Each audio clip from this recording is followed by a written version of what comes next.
Happy New Year! As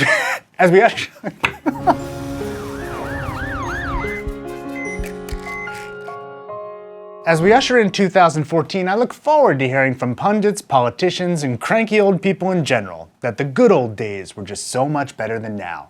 That's especially because the kids these days just suck. What with their twerking and texting and internet sexting, they're all just a bunch of lazy, sexed up good-for-nothings.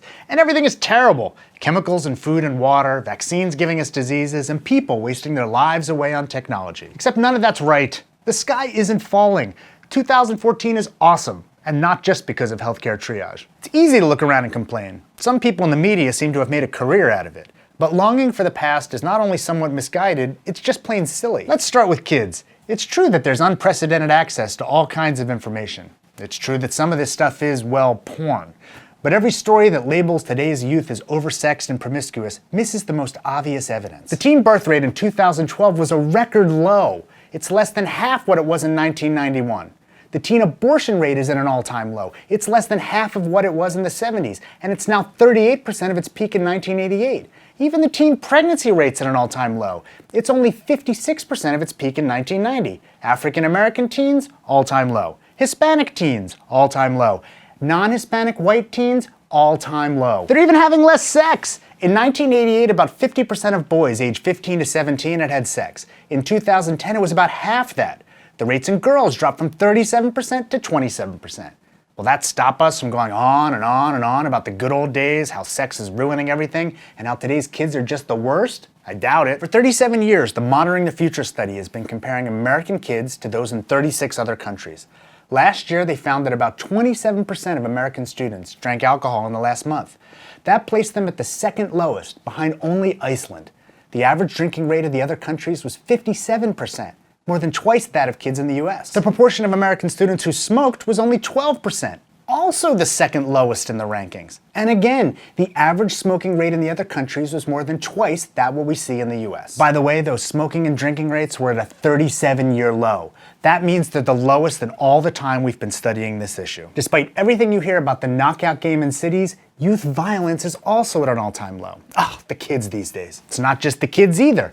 Ever hear the statistic that half of marriages end in divorce? Turns out that was actually never even true. It got up to about 40% around 1980, i.e. the good old days, but divorce rates are now at their lowest since before then. Seriously. Things are better with health too. Infant mortality is at an all-time low. You may remember the 60s fondly, but a baby was more than 4 times as likely to die then.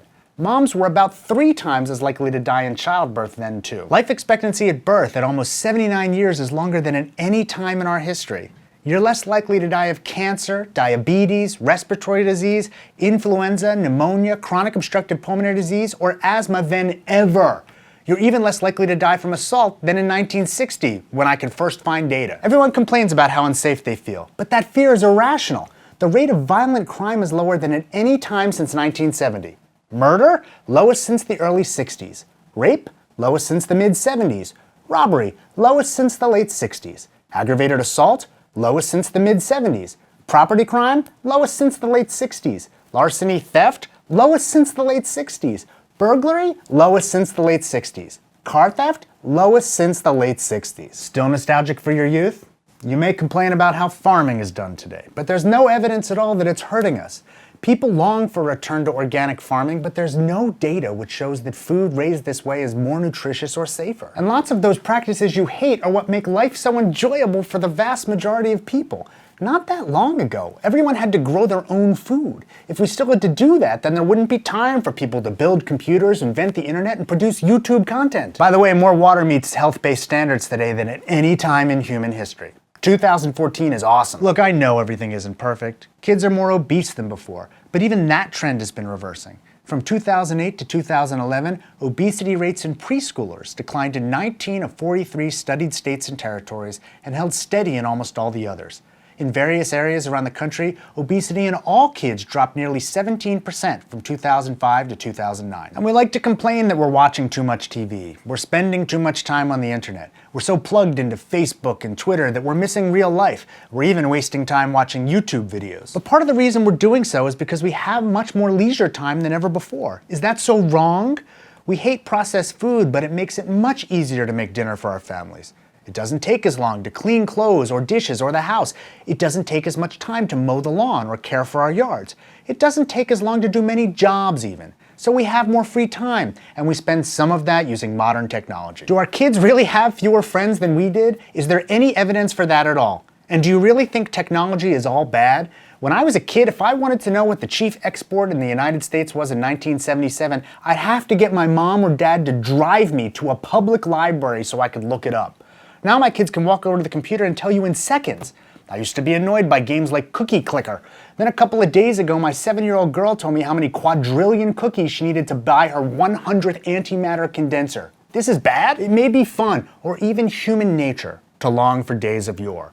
But it's important to realize that we see things through the haze of nostalgia. We remember the good and forget the bad. We also ignore the amazing progress we've made and see only the negative. But this is likely how it's always been. I bet if we dug into the archives, we'd find some amazing editorials complaining how radio would rot kids' minds, or how since color TV was invented, kids spent no time outside anymore. And yet, here we are. Besides, before now, there was no healthcare triage. Would you really give that up? I think not. Happy New Year. It's a great time to be alive.